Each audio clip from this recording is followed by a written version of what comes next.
Hello, everybody. Scott Golden here with the Wrestling Challenge Review Series for the 11th of October, 1986. There aren't as many available of these on the network as I would enjoy, but we're going to go back through YouTube and other file sources to make the series more robust. We've got over 1,000 audios for you to check out on both the modern day junk and good old classic wrestling. And so there's always going to be something that you will enjoy, at least I hope, here on the channel. Please subscribe. Also, if you need life, business, or relationship coaching, go to our main channel, Golden Opportunities Coaching. That's helpful.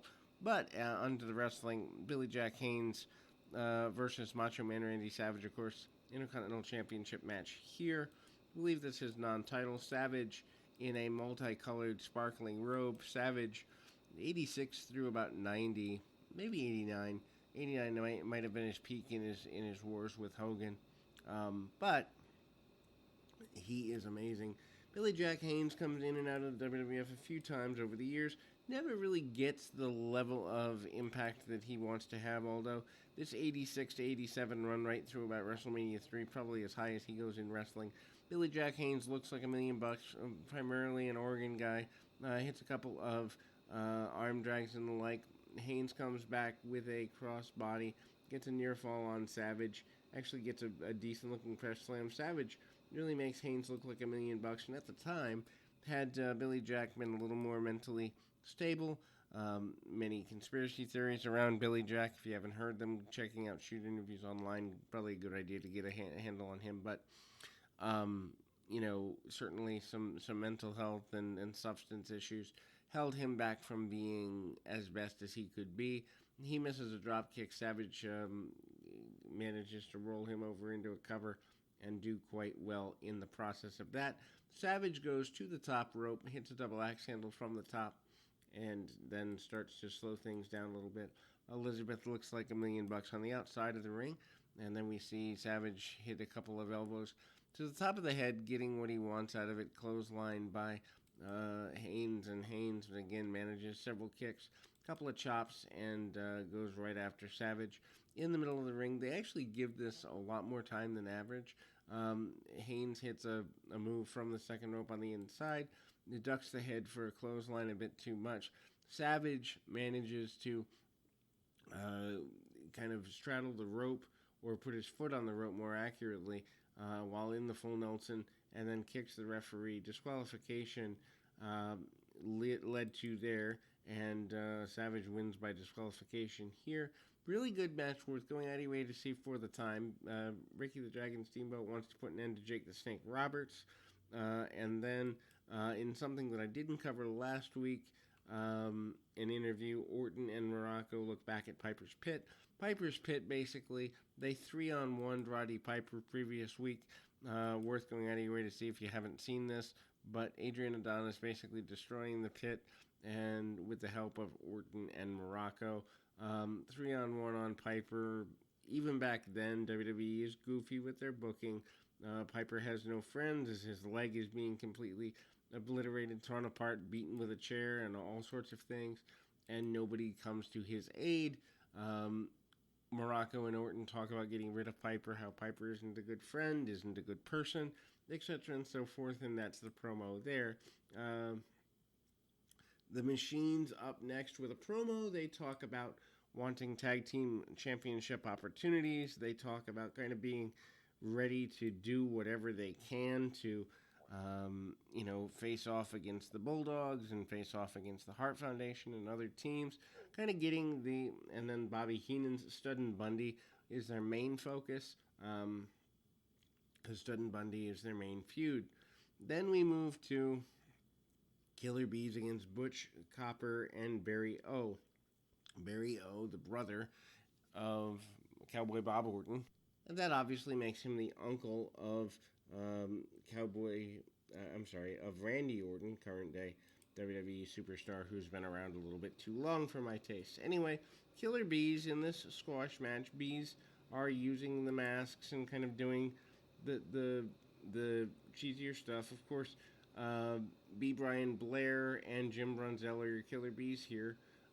Blair, more of the technical guy, does a lot more fireman's carries, hip tosses, and the like. Brunzell, the flyer, and the guy who does more, high impact drop kicks and the like there. Some double teams on the enhancement talents, big back body drop, get the bees where they want to go, and they're talking about wanting shots at the tag team championships. Their matches around 86, 87 with the Hart Foundation are really good. There's several available both on shows like Primetime Wrestling and on home video releases. Head scissors takeovers and the like. Jim Brunzell again managing to do pretty good damage there, and some tag offs after a cutoff by Barry Orton. Barry Orton, a guy who to me could have gone further in the business. Not quite sure why he didn't. There was a lot of controversy around him in the early 90s as he claimed improprieties of Pat Patterson and others. Don't know the truth about that. Anyway, running uppercut by one of the Killer Bees, and they managed to get a victory there. Duck down, and Brunzell hits the drop kick that he's known for and gets a victory. Race declares himself the king of wrestling in a promo up next, and obviously that's something we've seen him do before, but he does it here again. The Hart Foundation, of course, with Jimmy Hart, who really does add to the benefit of that, faces off against Mario Mancini and Kelly Kiniski. Of course, Kelly Kiniski, an enhancement talent who, obviously, his father Gene Kiniski, former long-term NWA champion, Neidhart and Bret Hart, on and off a team through about 1991 or so. So they have a good team run. Bret Hart and Jim Neidhart wearing the pink and black, more so black tights with pink stripes at this point. They kind of go into the all pink within the next little while. Cross body by Kiniski. Hart ducks the head, winds up on the receiving end of a sunset flip. Hart comes out of it, and even in enhancement matches does a phenomenal job of selling and making everything look good.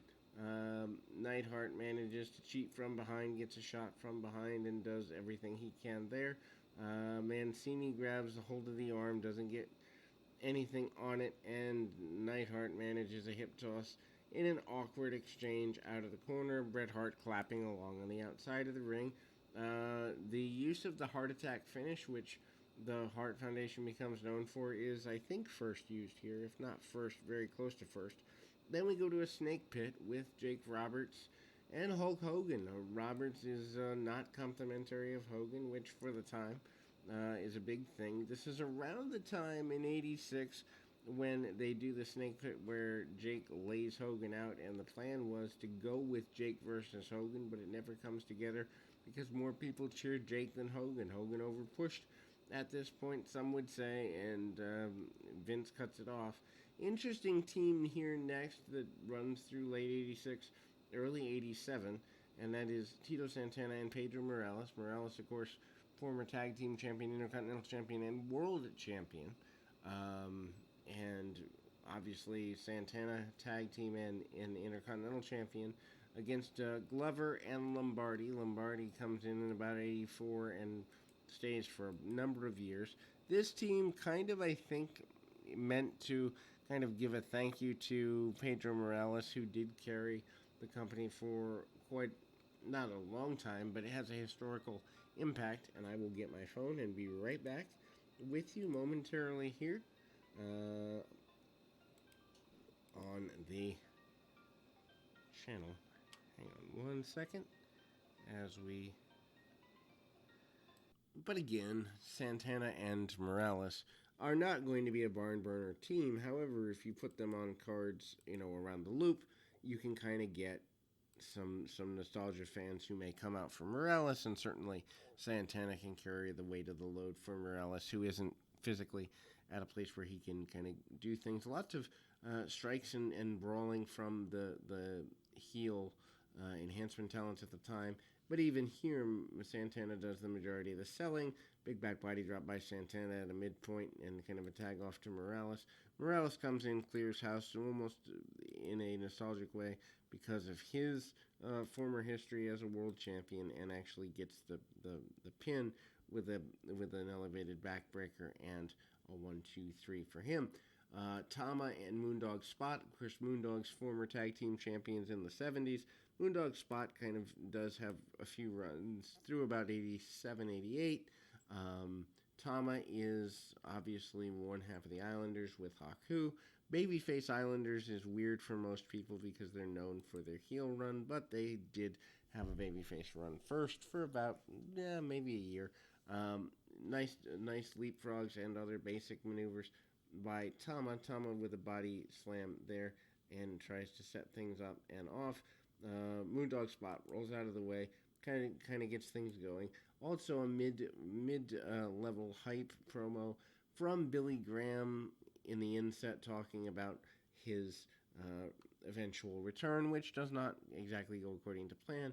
Moondog Spot goes to the second rope, tries for either a headbutt or knee, depending on your perspective, and he doesn't get all he wants on that. Then we see Tama with a headbutt and trying to keep things going towards a positive thing there. The other Moondog Rex, tries to bite him from behind. Referee eventually calls for the loss, and then we see Haku make his way out. So basically, we're setting up the Islanders and the Moondogs for house shows around the loop. The Wizard talks about forming his stable with Sika and Kamala, and kind of does the mystical from the seventh seal of the planet Zoltan, blah blah blah type stuff, and then that kind of closes that out. Obviously, the Wizard is Curtis Iakea at the time, who is a guy who really kind of does have some, I guess you'd say, issues, but at the end of the day, he's a manager for a little over a year here and then kind of disappears too. We'll be back with more Wrestling Challenge right after this.